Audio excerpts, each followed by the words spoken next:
Cause of osteomyelitis. Osteomyelitis can be caused by bacterial infection, often Staphylococcus aureus, injury or surgeries that expose bone to germs. Weakened immune system. आपका immune system weak है तो वो bacteria को resist नहीं करेगा. Due to diabetes or other conditions, infection from nearby tissue spreading to tissue के पास पड़ा होता है और इसने अंदर चले जाना. ठीक हो गया जी. और ये देखें उसने, एक मिनट जी वापस दिखाएंगे. अब ये देखें, ये पहले उसने ऑस्टियोमाइलाइटिस हुआ है और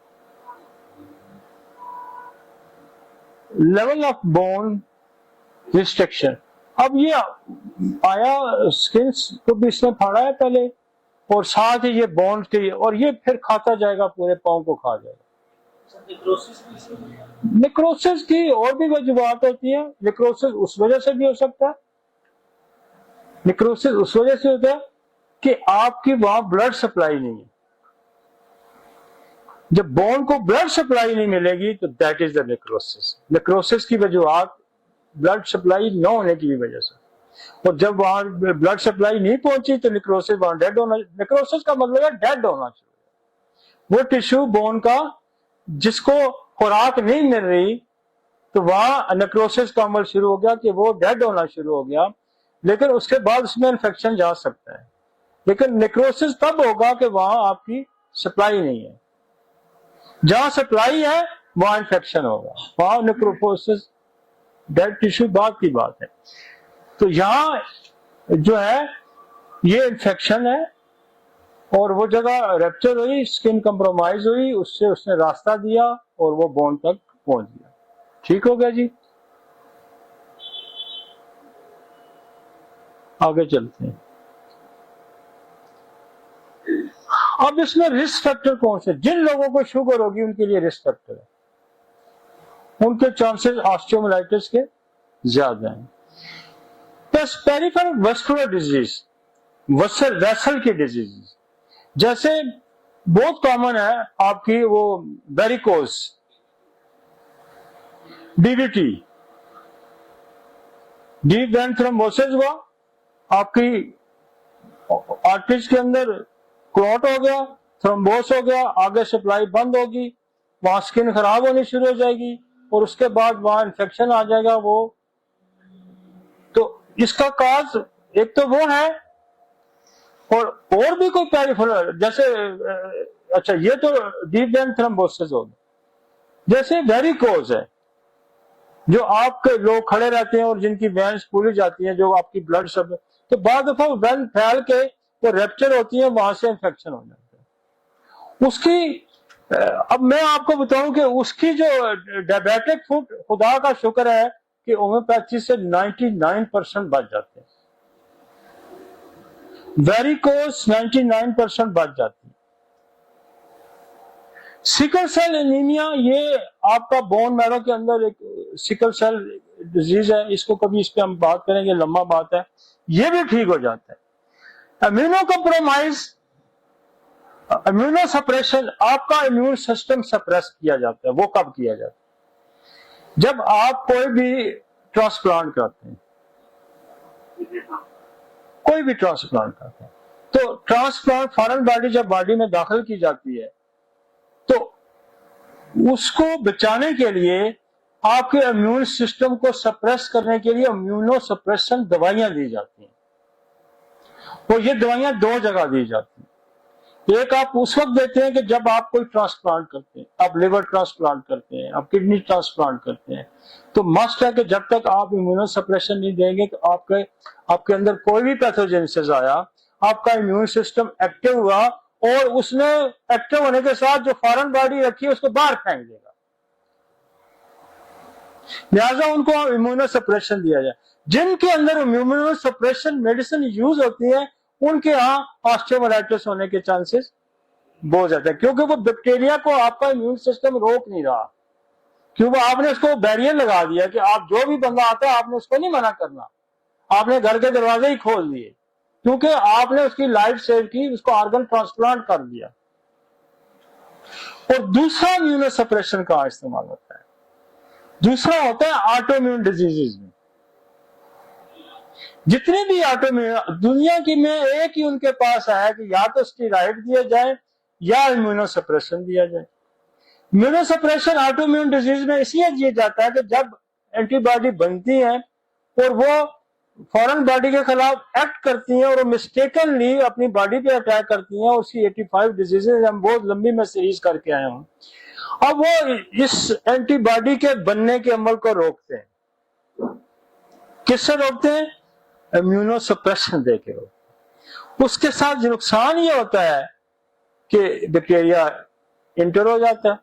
फायदा वो ये समझते हैं कि ये एंटीबॉडी नहीं बनेगी तो सीलियक डिजीज नहीं होगी, क्रोन डिजीज नहीं होगी, अल्सरेटिव कोलाइटिस नहीं होगा, सोराइसिस की कम हो जाएगा, क्योंकि सारे बेसिकली डायरेक्शन गलत होने की वजह से आपका इम्यून सिस्टम की आपकी बॉडी को तबाह करता है।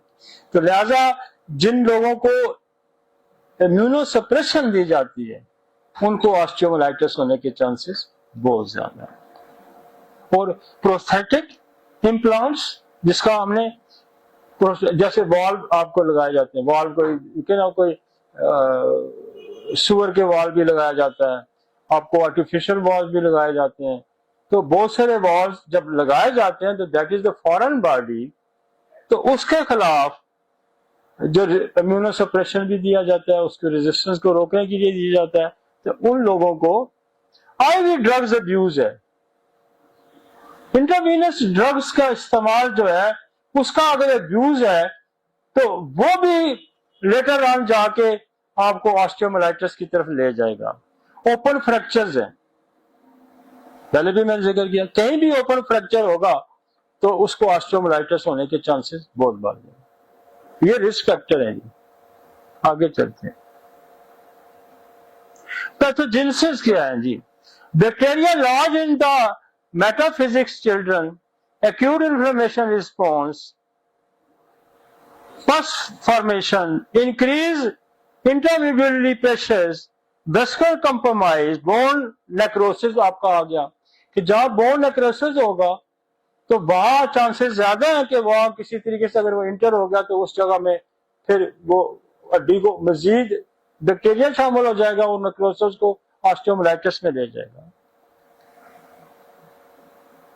सीक्वेस्ट्रम, इन्वोल्यूक्रम और क्लोएका, ये वो कॉजेज हैं जो बेसिक ये जो पैथोजेनेसिस है ये कॉज इसकी बनते हैं। नेक्स्ट स्लाइड पे जाएं जी। फिर उसने स्टेफिलोकोकस आपको दिखाया, ये देखें बाहर पड़ा है, ये बाहर पड़ा है ना, हड्डी के थोड़ा सा दूर पड़ा है और वहां से एंटर हो रहा है। अब यहां से इसने इन्वेजन ले लिए। अब ये जो जगह बता रहा है, ये जो आपको सुर्खी नजर आ रही है या यहां जो चेंज आ रही है, ये स्टेफिलोकोकस इंटर हो गया। Next slide.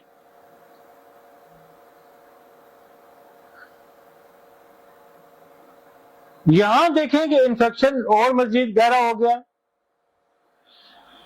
और ये कहता है कि यहां बोन के अंदर इन्वोल्यूक्रम, बोन के अंदर इन्वॉल्वमेंट उसकी शुरू हो गई है। वहां तक तो बोन से टच कर रहा था और यहां उसकी इन्वॉल्वमेंट शुरू हो गई है। और ये देखें ड्राइनिंग साइन है कि ये आपका यहां से उसने इंटर लिया और ये बोन के बाहर होके बोन की बाहर की सरफेस पर पेरियोस्टियम में था ये, और ये साथ ही अंदर मैरो के अंदर चला गया। ठीक हो गया जी। थोड़ी सी हम पिक्चर आपको इसलिए दिखा रहे हैं कि मैं तो डायरेक्ट ट्रीटमेंट इसका बता सकता था, लेकिन जब फिजिकली एग्जामिन करेंगे तो ये शक्लें जब आपको नजर आएंगी तो आप ये समझें कि अब बोन इन्वॉल्व हो जाएगी। जब भी स्किन पे कोई इंफेक्शन आता है तो ये उसको आप वहां रोकें ताकि बोन तक ना पहुंचे। फोन उसका कल्चर कराएं, अगर इंजरी है तो इंजरी को ट्रीट करें, वगरना कोई और वजह आपको उसके बाद भी अगर हुआ तो फौरन 2 4 10 दिन में अगर आपका जख्म ठीक नहीं होता तो फिर आपको फौरन उसका कल्चर कराना चाहिए ताकि वो अगले अजाब से बचे। ठीक है जी।